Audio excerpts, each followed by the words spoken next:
Donc effectivement, je suis pédiatre et endocrinologue pédiatre, mais ce n'est pas sous cette casquette que je vais vous parler aujourd'hui. Je vais vous parler d'un site pour lequel je suis actuellement coordinatrice médicale, mais plus pour très longtemps du fait de ma nomination à l'étranger.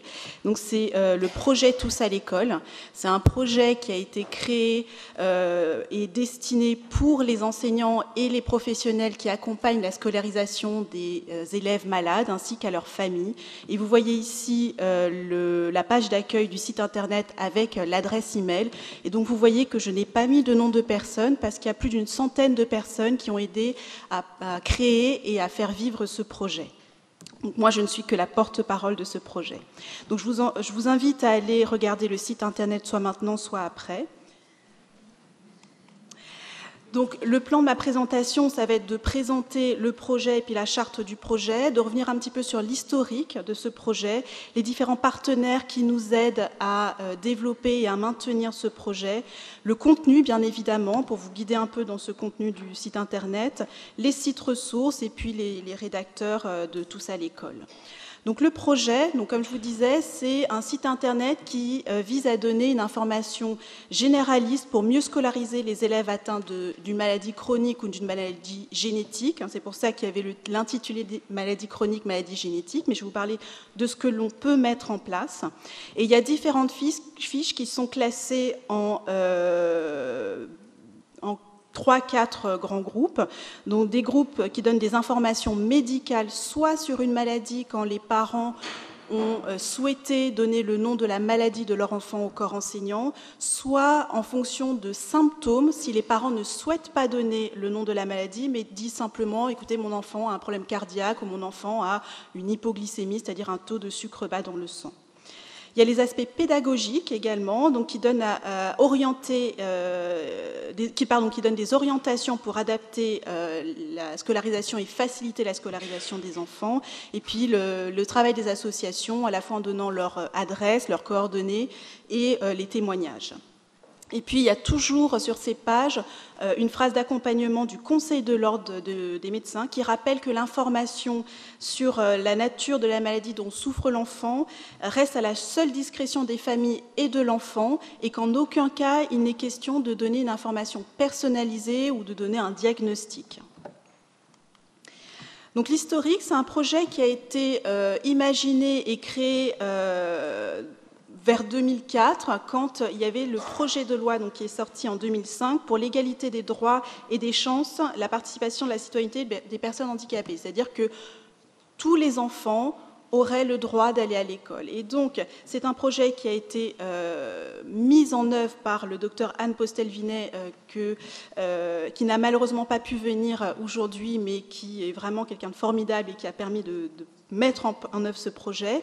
Donc, qui était pédiatre puisqu'elle est maintenant à la retraite, qui travaillait initialement dans le service de génétique de l'hôpital Necker à Paris, et dont l'idée était de dire, mais ces enfants qui ont une maladie spécifique, comment aider les enseignants qui vont accueillir ces enfants de connaître leurs besoins éducatifs particuliers. Et donc le projet est parti de là, avec l'aide initialement de la Fondation La Main à la Pâte et puis un financement de l'hôpital Necker. Et le site s'appelait initialement Intégrascol. Et puis il a changé de nom pour être maintenant appelé Tous à l'école. Les premiers partenaires historiques, c'était l'INSHEA, et puis le Tous à l'école est hébergé sur le site internet et géographiquement à l'INSHEA. Et le premier financeur de ce projet, c'était l'AJD. L'AJD, c'est l'association de l'aide aux jeunes diabétiques, donc une association de famille des enfants avec un diabète de type 1, donc qui ont été historiquement au début de ce projet. Et puis il y a les partenaires fondateurs du projet Tous à l'école, donc l'INSHEA, comme je vous disais tout à l'heure, l'Institut Imagine, qui est l'Institut des maladies génétiques hébergé à l'hôpital Necker, l'Assistance publique Hôpitaux de Paris avec l'hôpital Necker, et puis la Fondation de France. Et puis il y a les partenaires de droit et les partenaires associés, qui sont la DGESCO, la DGS et la DGSC, l'Académie de Paris, et puis des partenaires non institutionnels tels que la MAIF, le NICEP, le CNSA. Donc, les rédacteurs, il y a les équipes permanentes, dont moi dans la partie médicale. La partie pédagogique, il y a le docteur Marianne Sandrin-Buis, donc qui est médecin, mais également professeur des écoles et enseignante à l'INSHEA, et 7 personnes qui sont à l'INSHEA. Et puis, il y a un certain nombre de rédacteurs qui ne sont pas de l'équipe permanente, mais qui nous aident dans la rédaction, la correction des fiches que l'on met en ligne. Donc aujourd'hui, le site, c'est plus de 500 000 consultations par an. Donc comme je vous disais, il y a plus d'une centaine de rédacteurs dans toute la France, que ce soit à la fois des professionnels médicaux comme des non-professionnels médicaux, des professionnels de la scolarisation et des paramédicaux. Il y a plus de 300 fiches actuellement en ligne et c'est un site qui demande à être développé et donc il y aura encore des fiches qui sont mises en ligne. Donc le contenu du site internet, il se compose de 4 types de fiches qui sont en code couleur que vous voyez ici. Donc le code orange, vert, rouge et bleu.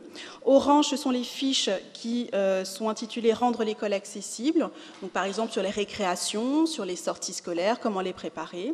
Le bleu, c'est s'informer sur les maladies et leurs conséquences, donc comme je vous ai dit, sur des maladies en tant que telles ou sur des symptômes. Le rouge, c'est travailler ensemble, c'est-à-dire tous les professionnels qui peuvent être amenés à prendre en charge ou à accompagner un enfant malade à l'école. Et puis le vert, connaître le point de vue des personnes concernées. La constitution d'une rubrique. Donc quand vous allez après sur une rubrique, vous avez les fiches qui sont toujours sous cette forme-là. Il y a une première colonne qui est la mise en garde du Conseil de l'Ordre des médecins. La partie du milieu qui concerne la fiche en tant que telle, et puis la colonne de droite qui donne des liens à la fois des liens internes aux fiches et des liens extérieurs sur d'autres sites internet ou sur des fiches qu'on peut télécharger. Donc là, c'est un exemple de fiche qui s'appelle « Rendre l'école accessible ». Donc, vous voyez ici la mise en garde du Conseil de l'Ordre, les intitulés des fiches, et puis à droite, des liens qui peuvent éventuellement vous intéresser. Donc sur la partie bleue, c'est-à-dire s'informer sur les maladies et leurs conséquences, il y a 144 fiches actuellement, mais ça va changer aussi au fur et à mesure. Rendre l'école accessible, il y a 32 fiches. Connaître le point de vue des personnes concernées, 140 fiches, donc à la fois les associations et des témoignages. Et travailler ensemble, il y a actuellement 12 fiches. L'architecture d'une fiche, là je vous montre par exemple pour le diabète sucré, le plan de la fiche et les différentes thématiques de liens auxquels vous pouvez accéder. Par exemple, si on prend l'exemple de l'allergie alimentaire, vous avez le plan de l'allergie alimentaire avec ici un onglet pour les personnes malvoyantes, donc ils peuvent entendre la fiche.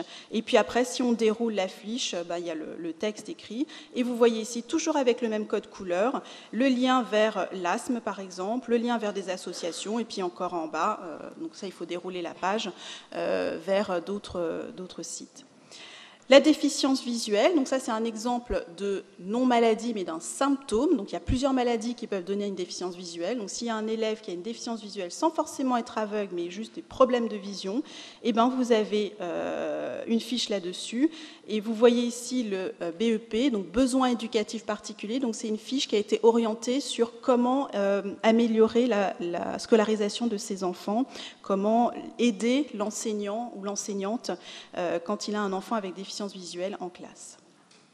Ici, vous avez une fiche sur l'association, un exemple d'association, c'est l'ANPEA, donc c'est une association pour les enfants aveugles ou gravement déficients visuels. Vous avez les coordonnées de l'association et puis l'adresse Internet. Vous pouvez cliquer dessus et vous allez sur le site Internet. Le témoignage ici d'une enseignante non-voyante, donc qui raconte son expérience d'enseignante non-voyante. Travailler ensemble, donc ça c'est l'exemple de la fiche de l'orthopsie. Qu'est-ce que l'orthopsie? La formation, le cadre légal, donc qui peut donner une information pour les parents par exemple ou pour les enseignants. Qu'est-ce que c'est qu'une orthopsie? Et puis un exemple de lien. Ici, vous avez des liens vers le guide pour les enseignants qui accueillent un élève présentant une déficience visuelle ou le guide de la scolarisation et déficience visuelle. Les ressources documentaires qui ont été mises en ligne, par exemple le modèle de PAI qui a été proposé par le centre de référence de la drépanocytose. Donc ici, c'est le PAI pour un enfant atteint de drépanocytose. Il s'agit d'un exemple, mais il peut y avoir plein d'autres modèles de PAI qui existent. Donc voilà un exemple de quelques fiches qui existent sur le site Tous à l'école. Donc je vous invite à aller sur ce site pour regarder, pour donner votre avis. Tout en bas du site, il y a une adresse email, donc si vous avez des remarques, des questions ou des suggestions de fiches, parce qu'évidemment il n'y a pas tout, vous pouvez écrire et nous sommes très demandeurs de collaboration, d'informations, de ce que vous souhaiteriez que l'on mette en ligne. Je vous remercie pour votre attention.